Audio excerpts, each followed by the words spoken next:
To you. Thank you for being with us here today for Wipro's Q3 FY23 press conference. To those watching the live stream, thank you for joining us. Let me quickly introduce you to our management on stage who will be addressing us today. We have with us our CEO and MD, Thierry Delaporte, Stephanie Trotman, our Chief Growth Officer, Jatin Dalal, our CFO, and Saurav Govil, our CHRO. A special welcome to Amit Chaudhary, our COO, who is joining us for the first time. With that, I will now hand over the stage to Thierry for his opening remarks. Over to you, Thierry. Thank you, Purnima. Good morning, good afternoon, good evening, everybody. Welcome to Wipro. It's absolutely great to see you all again. Thank you for joining our third quarter results. From our entire leadership team, I'd like to wish you a fantastic year ahead. Okay? We are optimistic about 2023 to deliver groundbreaking work for our clients and continue on a growth trajectory. We'll talk about some of the opportunities that are ahead of us. Joining me today is our CFO, Jatin, our Chief Growth Officer, Stephanie, our CHRO, that you all know, Saurabh. But as Purnima said, I'm pleased to introduce you for the first time to our new Chief Operating Officer, Amit Chaudhary. Earlier today, we reported our third quarter results. I'm pleased to share that we have delivered another quarter of double-digit revenue growth. Record order bookings of over $4.3 billion, led by large deal signings of over $1 billion. Margin expansion of 120 basis points. A huge surge in cash conversion. And a fourth straight quarter of lower attrition. Let's look at the market. The macroeconomic uncertainty we had discussed last quarter, if you remember, continues. However, tech spending remains robust. Our clients, they're looking for value-driven transformation, tighter governance, and improved return on investments. Cloud transformation continues to be a priority, even as we see a higher focus on returns. It's against this backdrop that we have delivered our highest ever bookings in total contract value terms. Clearly, the investments we've been making in our clients, our efforts to bring about a shift in our portfolio and proactive deal shaping are all paying off now.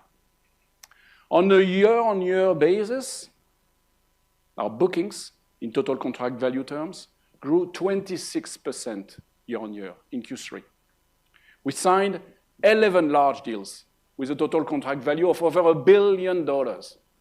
This strong booking trajectory translates into a 50% year-on-year growth in our large deal bookings on a year-to-date basis. Our pipeline of large deals is both strong and diversified. If we look at our business, 3 of our 4 markets grew more than 20% year-on-year in total contract value terms as well. Some interesting insights here worth sharing. 1, our strong bookings were driven by Wipro full-stride cloud services and engineering services. These grew at 25% and 45% year-on-year respectively. Our large deals include new and existing clients seeking a transformation partner or going through a vendor consolidation. Renewals with existing clients are often accompanied by services expansion, taking market share from others and expanding into new areas of our clients' businesses. The deepening of our relationship with our clients is driven by our innovation solutions, by our improved delivery execution for sure, higher customer satisfaction scores, I'll come back to that, and strong ecosystem partnerships. In fact, our customer satisfaction score has improved versus the previous such audit by 10%. The strong order booking proves that our business strategy is working. Our expertise in business transformation, coupled with decades of experience in delivering cost-optimal solutions, is the combination our clients are seeking in the market. A good example of this is a recent deal we signed with a US-based financial information, analytics, and rating agency. The project involves integration and management of their infrastructure and security estate. As their transformation partner, we will help them improve their future readiness at a lower cost. Now, let's turn to revenue growth. First, I'd like to note that over the last 10 quarters, we have grown at a very rapid pace. Our revenues have grown 45%, and headcount has grown by 40%. We're now a much bigger in size and with a breadth of service offerings and deeper client relationship. In Q3, we recorded our 7th straight quarter of double-digit growth, revenue growth. We grew 10.4% on a year-on-year basis and 0.6% sequentially in constant currency terms. Our sequential growth was impacted by furloughs and lower discretionary spending by clients. We have also continued to turn the tide on margins. The hard work we've put into improve our supply chain, delivery excellence, and operations automation has resulted in greater efficiencies. All this has contributed to a margin expansion of 120 basis points quarter on quarter. Our operating margin is now at 16.3% versus 15.1% last quarter. I'll ask Jatin to talk to you in more details about margins shortly. But I do want to mention that this margin expansion is actually after absorbing the impact of 3 full months of salary increases that we've offered to our colleagues. It also, to keep in mind, it also factors quarterly promotions, as well as the restricted stock unit we've granted to our senior employees. Another good news has been on the cash conversion side. We saw robust cash conversion for the third quarter at 143% of net income. I will now share some more details on our service offerings and sectors and how we are continuing to increase market share. As always, let's start with Americas 1. Our Americas 1 business grew 11% year-on-year in Q3. The fastest growing sector in that market was actually communication, media, information services, which grew at 14% year-on-year. Now let's look at Americas 2. This business grew 9% year-on-year in Q3. Manufacturing led the pack with more than 18% year-on-year growth. Besides, energy and utilities, securities, capital markets, and insurances also recorded good growth of more than 12% year-on-year. Order bookings, then they grew 40% year-on-year. Our business in Europe actually has continued to be a strong pillar of growth. Double-digit growth for 7 quarters in a row. Europe delivered a year-on-year growth of 12% in this quarter. Almost all the markets in Europe grew double-digit, led by the Nordics, the UK and Ireland, Germany, and Southern Europe. The order book, in total contract value term, grew at 25% on a year-on-year basis.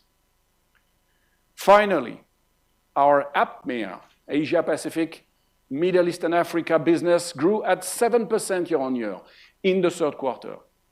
Regions that did particularly well during the quarter were Southeast Asia and the Middle East. So here, our transformation efforts in this region have started yielding results. This quarter, we closed one of our largest deals in this market. Order booking grew 22%. The pipeline is also strong and healthy. Overall, we've continued to strengthen existing client relationships, and I know how passionate I am about it. I am pleased to share that our top 10 clients grew 15% year-on-year. Now I talked about the market, let's talk about the service lines, service offerings. From a service offering standpoint, I'll start with ideas. Our ideas global business line grew 12% year-on-year in Q3. This growth was led by, one, cloud transformation, which grew 27% year-on-year. Second, apps and data, which grew 18% year-on-year. Third, digital experience, which grew 16% year-on-year. And finally, engineering services, which grew 12% year-on-year. Now, looking at the iCore side of the house, our iCore global business line grew 8% year-on-year in Q3. Cybersecurity led the growth at 16% year-on-year, followed by digital operations and platform growing at 9% year-on-year for Q3. From a total contract value terms, cloud infrastructure services, our CIS business as part of iCore, grew over 50% year-on-year.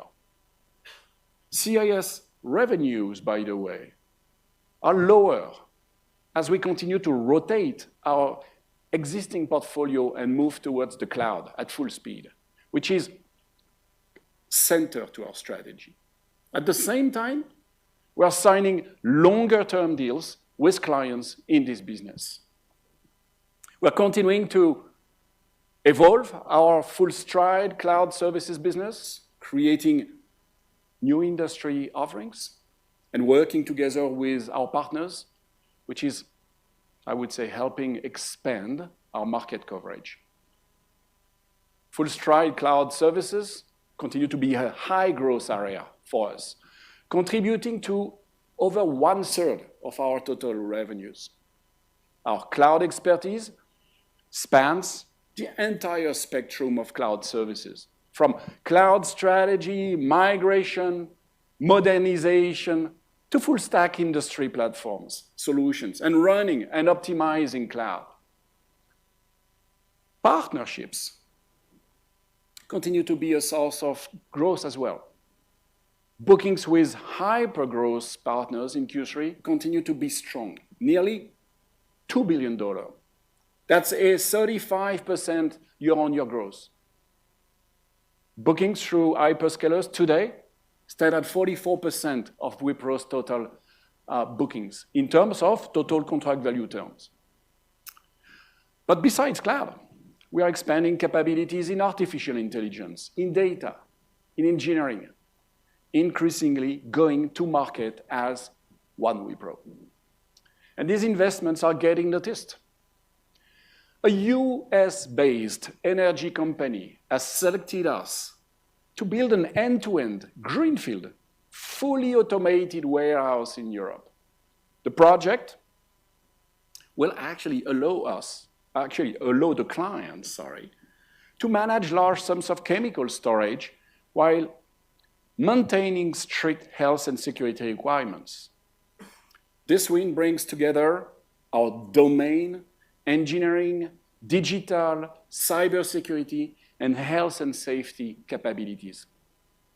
But it also underscores how our advisory capabilities, technical and engineering expertise, are differentiators for us in the market.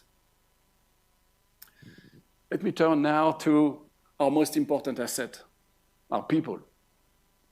I'm pleased to share that attrition, famous subject, continues to drop for the fourth straight quarter. In Q3, attrition dropped to 21% on a trailing 12 months basis.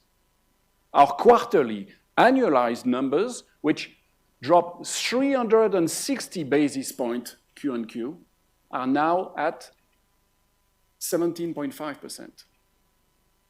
We're confident that our focused talent strategy will result in continued moderation of attrition in the coming quarters as well.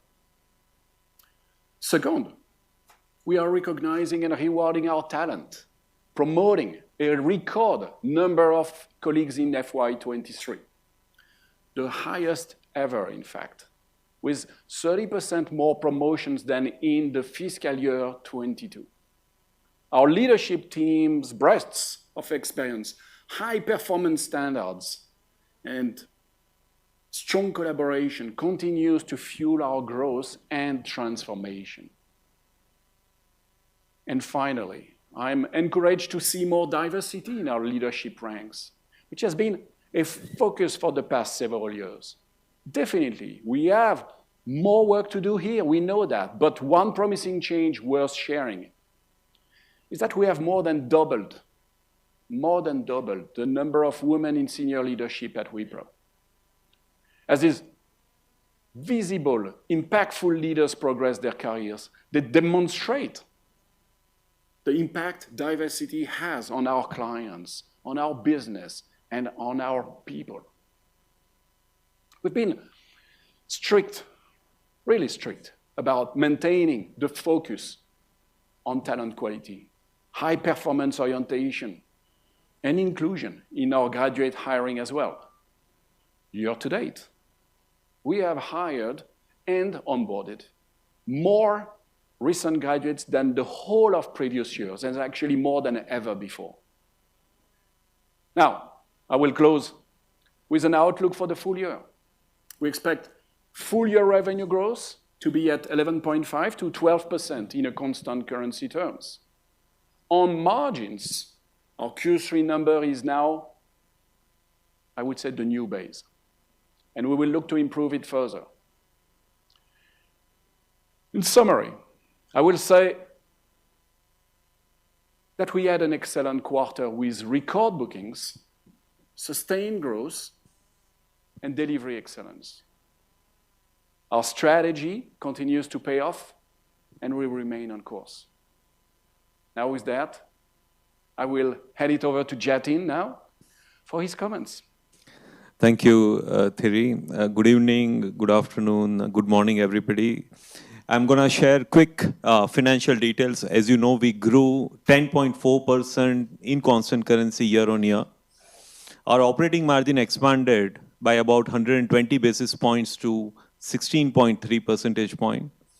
ETR was slightly up to 22.9% compared to the ETR last year in the same quarter. And as a result, we posted a significant growth in net income sequentially, which was 14.8% and 2.8% year on year. Let me talk about working capital. Working capital management continues to strengthen further. This quarter, our operating cash flow was 143% of our net income. We closed the quarter at a net of debt cash of $2.7 billion and a gross cash of $4.6 billion. As you know, the environment on currencies remains quite volatile. Our hedges at the end of this quarter were $4 billion, and the realized rate for quarter 3 was 82.24. We have guided for the full year in constant currency terms between 11.5 and 12%, as Thierry mentioned, at the exchange rates which I mentioned in our PR. And we'll be very happy to take your questions from here. Thank you.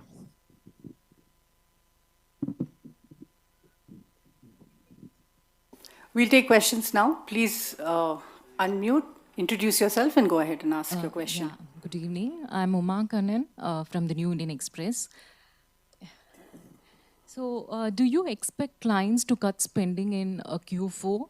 and how the conversations are with them. Yeah. And also, can we see inorganic growth continuing in FY24 as well? Okay, so I'll start with the first question. All right, thank you. So client cutting on spending. I believe clients continue to see technology as a driver of performance for them. You know, clearly when we look at the performance in bookings we have had in this quarter, there's frankly no real reason to believe that there is any slowdown in the demand. Now, there's a certain level of uncertainty. What I think it says is that clients will continue to see technology as a driver, but might be a little bit shifting their priority towards type of deals that are delivering rapid return on investment, that are, focusing on efficiency and more possibly also considering reducing or slowing down, discretionary spending.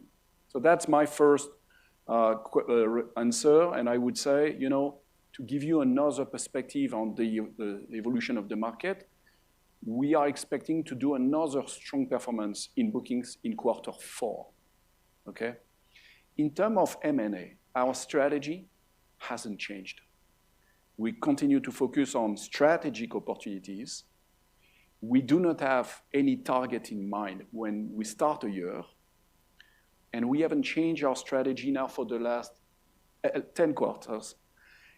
We are focusing on identifying companies that are bringing capabilities, expertise in a sector or in a given market that would complement our own position around the strategic offerings such as cloud, data, engineering services, digital transformation, and cybersecurity. Okay? Yeah, one more question. You were talking about Middle East, and you have strong presence there. Recently, you signed one contract with a financial application provider as well. So how are you looking at ME market, since you spoke about America and Europe? So ME, Asia, how the future looks like? Middle East is a large market for us where we have decided to invest significantly. We are already in a leading position. We are very material position in the region, and we continue to expand in some key areas, key specific sectors, banking, financial services, and insurance, energy and utilities are being the primary targets, and telecom being the third one. We have established Dubai as being the center, the headquarter of our region, and we are expanding in all the different countries of that region. So, we are very bullish about our future in the Middle East. Thank you. Hi, Veena Mani from the Times of India here. Few questions on the HR front here. First, your headcount has dropped slightly in this quarter. What would the reasons for that be? Attrition has also dropped, interestingly. So has the pressure on promotions and more jobs for your employees, is that pressure easing out for the company? Thirdly, what about, also do you see the attrition trend coming down? And with pyramid rationalization happening for some time now, and now because of market conditions, do you think you would rather hire more laterals over freshers in the coming quarters, and especially in the coming year? And on the variable payout for this quarter, what is the average likely to be? And if it's going to be 100%, then what part of your employees would be, what percentage of the employees would be getting that 100%? So Saurabh, I'll let you with the 5 questions. I'll jump in. I have to remember all the questions to answer all the questions. Yeah. So let me start with first on headcount. We had called it out that we would be investing in our headcount ahead of time so that we prepare ourselves for growth in the coming quarters. And that's what we have done. We have invested in the first couple of quarters, and we are seeing that trend going forward. Our utilizations are low. We see huge headspace for us to improve utilization. So from that perspective, there is no challenge to meet our growth needs from a headcount perspective. Attrition has been a good story. This is the fourth consecutive quarter for us, as Thierry called it out. We have seen a declining trend, and we see that going forward as well. It's also a function of, with our markets, what's happening. That was the second question. Sorry, good. On hiring, we continue to stay focused both on freshers and laterals. Our freshers hiring would continue. We have hired most number of freshers ever, and our fresher index has the best ever in our history. So that continues to be our focus, and lateral hiring will be depending on business needs across, and as and when the demands happen, we will do that lateral hiring. The last was on in terms of variable pay. We have a very well-defined policy. Employees will get paid variable pay in Q3, and it will be a healthy outlook for them. So let it keep it that way from a variable pay perspective. In Q2, you... Let me jump and address also the point of the promotion that is an important one as well. Our people is our number one asset by far. So managing the talent, growing our talent, growing our people is an obsession for us, a priority. Promotion is a reflection of that.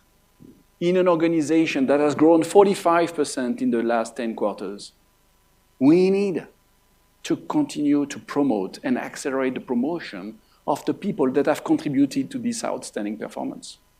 And I think the reality is that, the way we've looked at it is we have, investing in our talent, in our people, and, we are providing them with true career opportunities and progression in the organization.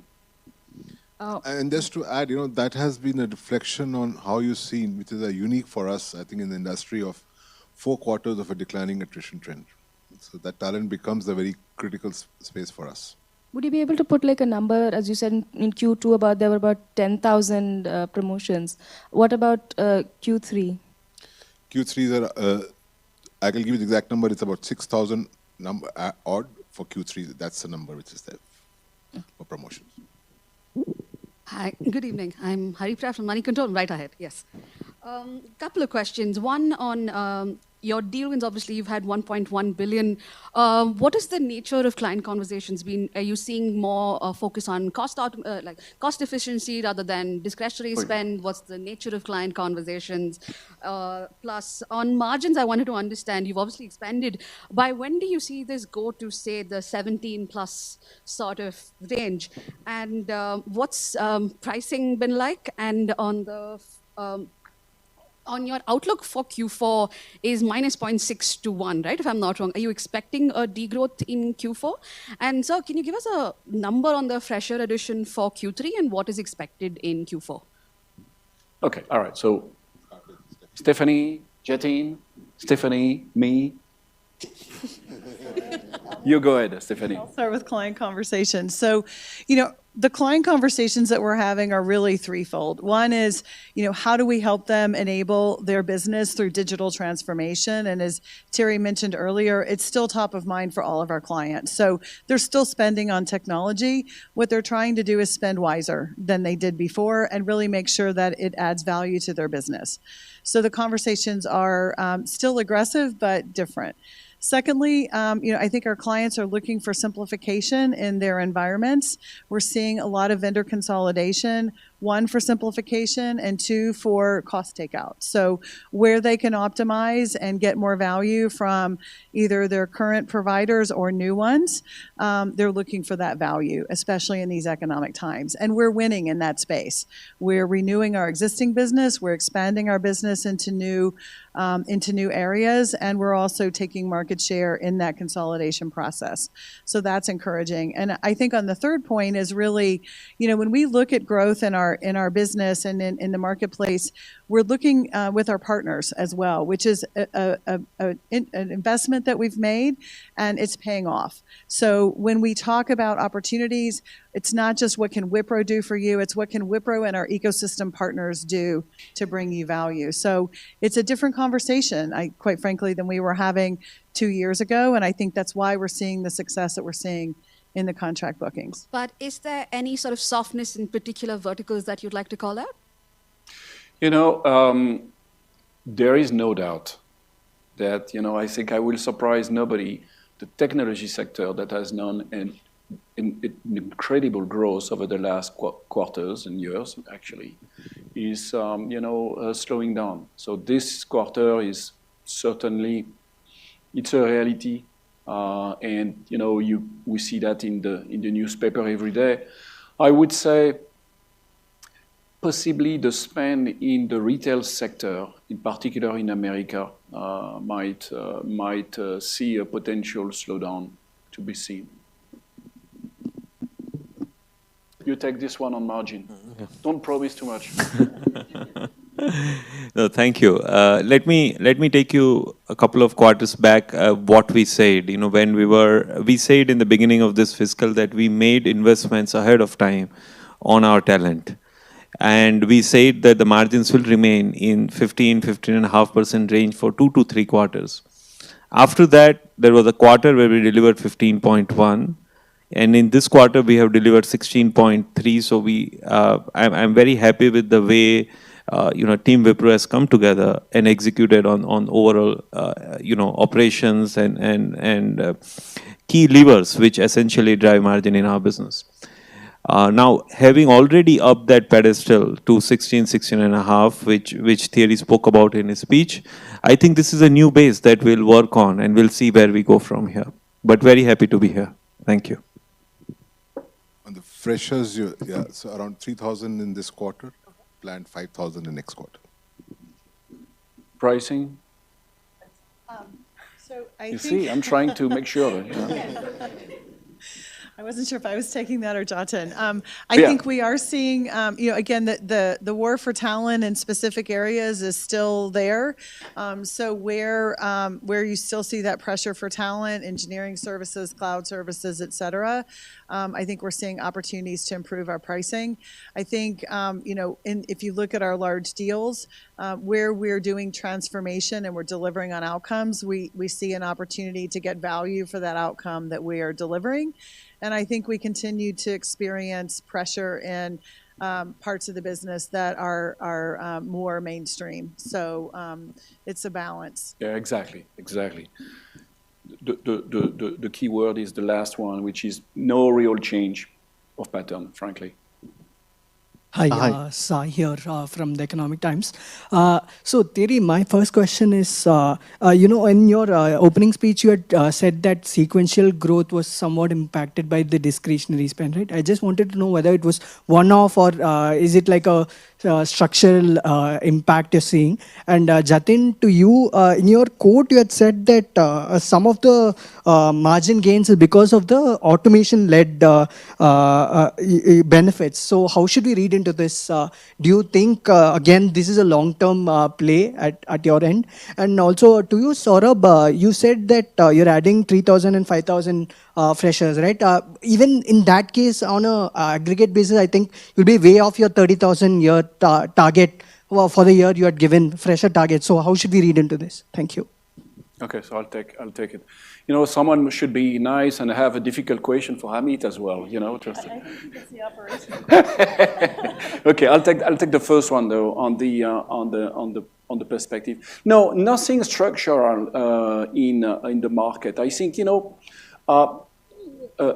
macro uncertainty drives a certain level of volatility around discretionary spend, is point one. Point two, I would say, is, if you look at deals around consolidation, for example, that we are winning in the market, there's always a little bit of a lag for the ramp up to happen. There's a time of transition. And so for us, it's more just a little bit of lag between the conversion of these strong bookings we've delivered in Q3. And again, bookings looking rather promising so far for Q4. There's no reason to believe that growth will not be here for the next quarters. Absolutely. So Thierry, I have. No. So now there's one for Jatin, and then. So I have another one for Amit. That's why. Okay.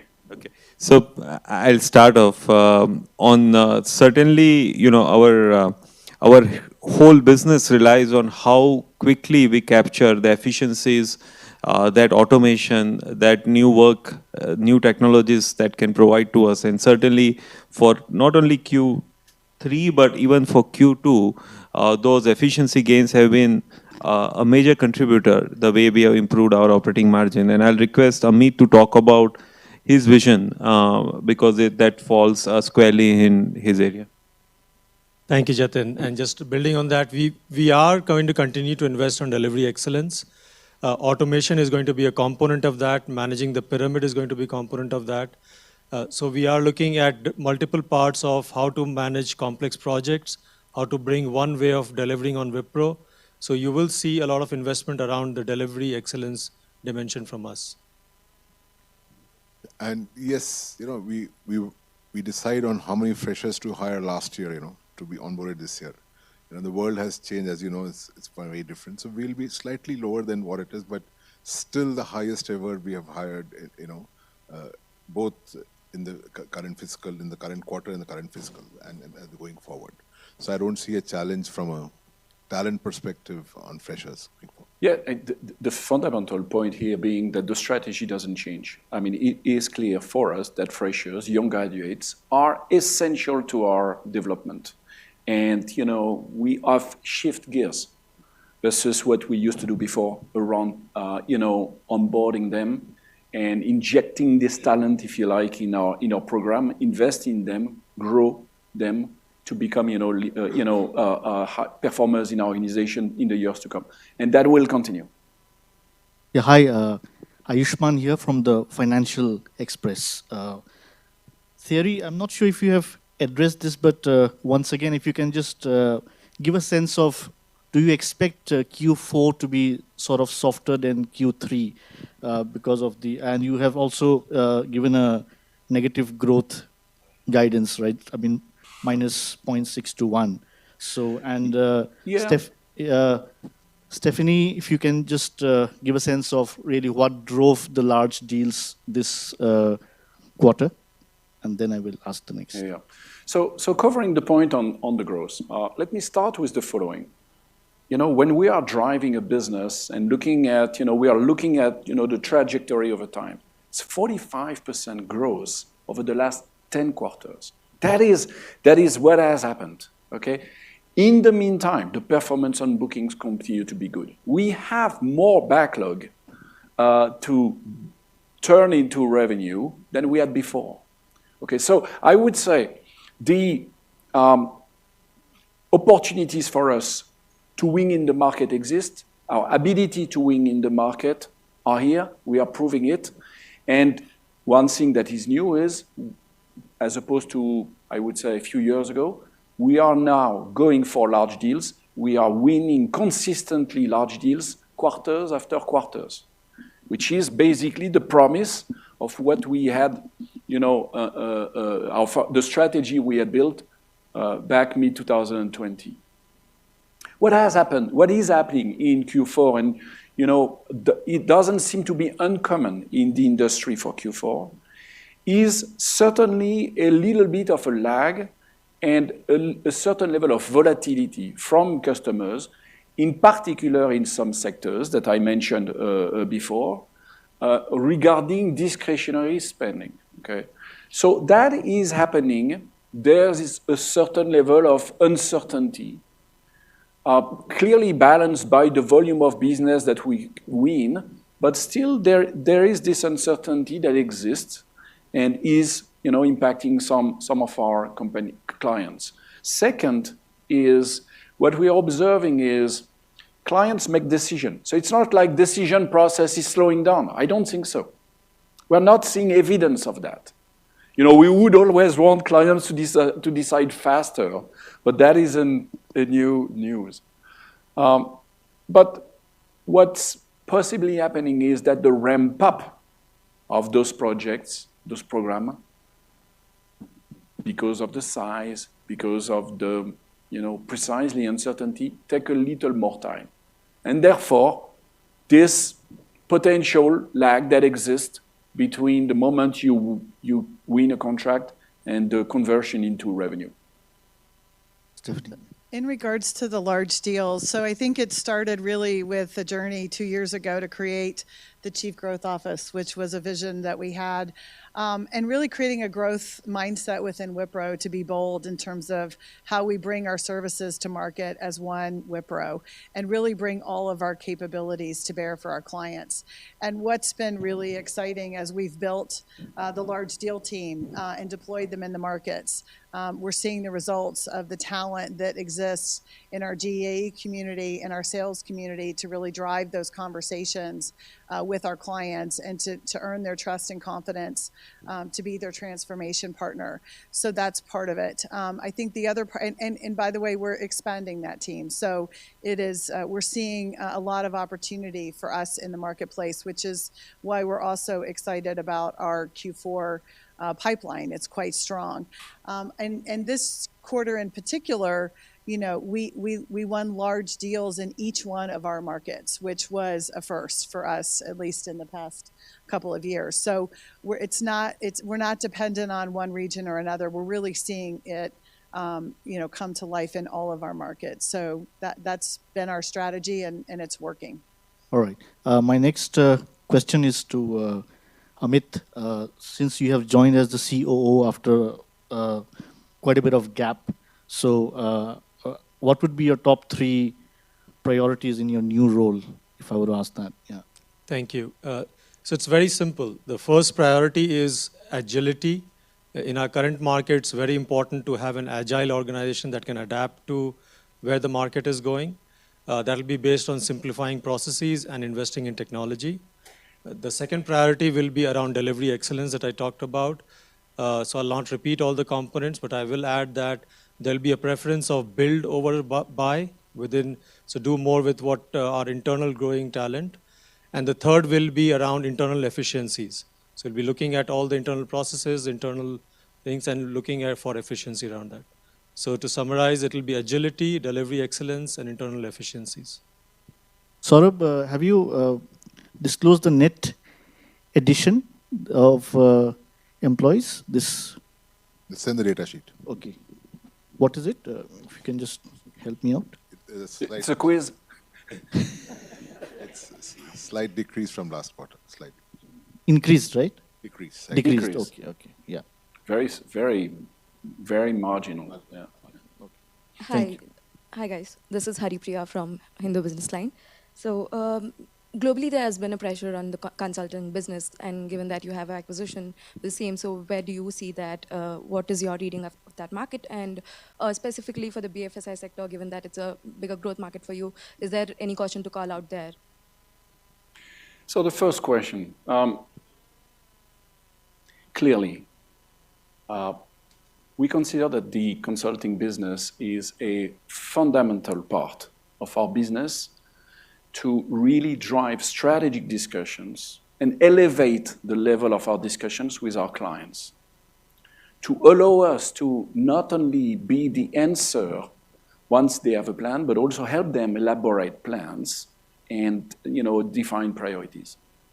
So our consulting teams that we've enriched over the last quarters are allowing us in every market, in the chosen sectors, to really elevate the discussion and completely change the discussions we have with our clients. Hence the growth we have been able to get with these clients. And the results of these business units that we've acquired, if you look at the consulting business, consulting Capco, Rising, but also the business that we've grown organically, has delivered outstanding results. Okay, they are like the other business, affected by potential slowdown in discretionary spend, which is a short-term phenomenon. The second part of your question was around the BFSI segment. BFSI segment. We are doing well in BFSI. We are winning in the market because precisely the quality of the discussions we have with the clients has changed, more strategic.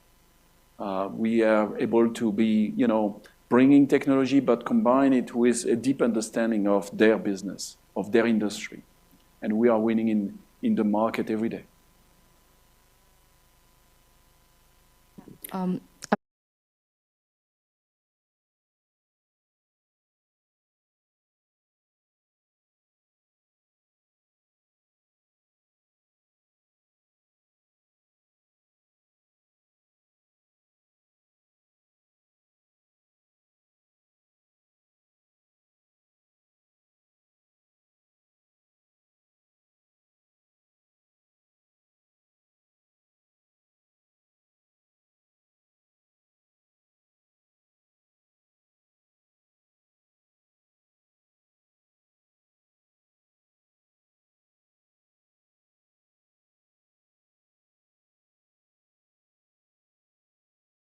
Guys, good evening and welcome to Money Control. You've been watching the press conference of Wipro after the numbers that were delivered for the quarter gone by. Let's try and slice and dice the fine print, the numbers, the performance, and of course the commentary given by the management. Omkar joins me from Axis Securities. Thank you so much for taking time out and joining us today. Yes, thank you so much. So, Omkar, before we start discussing about the numbers, I want to quickly read out the headline figures. Revenue was up 3.1% QOQ at 23,055 crore rupees. EBIT was up 11% at 3,750 crore rupees. EBIT margins came in at a healthy 16.3% versus 15.1% QOQ. Dollar revenue was up about 0.2%. Constant currency revenue growth came in at 0.6%. In fact, as far as FY23 guidance is concerned, IT services revenue growth is seen in the range of 11.5 to 12% in the constant currency terms. Now, let's talk about the performance overall, Omkar. What is your sense? Because according to our estimates, according to the experts and the analysts we spoke to, profits and margins definitely came in higher than expectations. Do you think it was a good performance?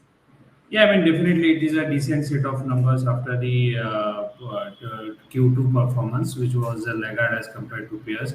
I believe Wipro have reported strong set of numbers in Q3 in terms of revenue, and the margin came surprise with that with expansion of 100 basis points sequentially, which is also a positive point. Gaining the margins pressure, easing out the supply side constraints, so getting the delivery time up. Also, if you can see an FY23 guidance, the management looks to be very, very confident in achieving the double-digit growth, which is most probably, I mean, every analyst on the street is expecting some downfall or uncertainties from the spending point of view. But I believe the Wipro management looks to be confident in achieving double-digit growth in the period of uncertainty. That's, I believe, a positive sign. Again for the company's perspective. The street has been cautious about Wipro for a fairly long time now. How do you think that the street is going to react to these numbers and the performance and the kind of commentary that they've given? Do you think this will go down well and Wipro was one of the outliers in the IT space this time around? Yeah, I mean, Wipro is currently, I mean, trading as a laggard because of they were lacking the kind of execution that every IT company was doing, and delivering the growth and ramping up the deals and delivering the data and getting the growth on their balance sheet. However, Wipro was a mainly laggard, but I think now they are started gaining the pace with the better execution and execution capabilities that they have built up. I believe definitely Wipro has having the chance of gaining the momentum because it's lower in the valuation as compared to peers. So definitely having higher potential to grow in the future. However, one should look upon how the execution level will likely to be there in next couple of quarters. That is one thing that one should look upon. Okay, all right. But in the larger scheme of things, if we compare Wipro with the likes of TCS, Infi, or even HCL Tech's numbers, how do you think it's stacked up? What is the overall verdict on IT giants this time around? I believe IT companies. I mean, we have to give the full marks to the companies, as you know, everybody was very skeptical about the uncertainties and the growth that is going to be there. I mean, there are two concerns, largely concerns where there is one was, the furloughs, which is considered to be a seasonally weak quarter for Q3, is always been, and the second one was, the kind of delivery, and because of the uncertainties from the world's largest economies, whether it is North America or from the European side. So that was majorly two big concerns over there. But we think we should give them all the companies full marks to the execution level, because whether it is a TCS, Infosys, or whether it is Tech or Wipro, they have executed well. They have growth. They have reported a robust growth, even if the conditions of the uncertainties. Even you can also consider the kind of the deals that they have won. Every IT company, especially on Infosys with 3.3 billion, TCS with 7.8 billion, HCL Tech with a 2.3 billion. So all the deal pipelines with these conditions, with these, I think they have executed well. I'm not worried about the margins level for the quarter, because of the the kind of supply constraint are easing off, but that will comes with a lag. You cannot cut off directly with the employee expenses on immediate basis, so it will come with a lag. I believe next 2 quarters they will gain a margin a bit, and going ahead, and that I'm not worried about. But overall, if you can see this, I mean, the IT services companies has executed, demonstrated well. Okay, all right. What about the attrition? Because we saw a voluntary attrition rate also coming down by 180 basis points on a quarter-on-quarter basis. So, what is the trend looking like right now? Because everybody has reported so far an improvement in attrition. However, there were cases wherein they've also at the same time reported a negative growth in hiring. So, what exactly is the scenario looking like right now as far as employee hiring and attrition levels are concerned? Attrition level is going to be a moderator at some period. I mean, the TCS have also denoted that, even HCL Tech, and for the Infosys from 27 to 24, even for the Wipro for that matter, our attrition level are cooling off. During the COVID, I mean, the demand has just gone up for the cloud transformation technology specialist, and also for the vertical specialist going ahead. So that has created a huge supply side constraint for these IT services companies. That I think was impacted seasonally for the quarter, but I believe that has now started cooling off. And from in next couple of quarters, I think we can see some margin expansion going ahead because of these moderation in the attrition level. Okay, all right. And overall, what is the sense that you guys at Axis are getting right now about the overall IT landscape? While yes, Q3 is a seasonally weak quarter, and these IT companies have still managed to clock in decent growth, if not great, then it was better than expected for sure. What happens now in the coming quarters? Where do you see things heading? I think the IT sector as a whole, Indian IT sector as a whole, still showed the resilience performance. We do not have such impact of the slowdown or any spending cuts on the IT side, but we believe the next couple of quarters should be looked upon. Nobody knows how much going to be the impact of the slowdown, or whether there will be a recession. So we are not factoring in any price cuts or any earning cuts right now, but definitely the price cuts will be there. We believe that one should be peculiar about the growth going ahead with the value investing stocks, that we can have the lucrative or strong positive returns going ahead. We are very bullish on the Infosys for that matter, in particular stock from the large cap, and HCL Tech. Secondly, going ahead, that one should look upon because it has got superior execution capabilities with a lower valuation level. Okay. But see, this time around, if we look at the deal bookings looking fairly good, they've had record total bookings of $4.3 billion for TCV, YOY terms, of course. Even some of its other peers also had a decent deal book, order book to show. But should one be concerned going forward, at least in the next 2-3 quarters or a year or so, wherein there could still be a lot of pain ahead for IT sector? Yes, inflation worries are easing globally and locally, but we don't know. If it's a temporary cool off, or if we should brace ourselves for further volatility or turbulence. In terms of valuation, again, while IT stocks have come up a bit, analysts are still a bit wary, experts are still a bit wary and cautious of how IT could turn out.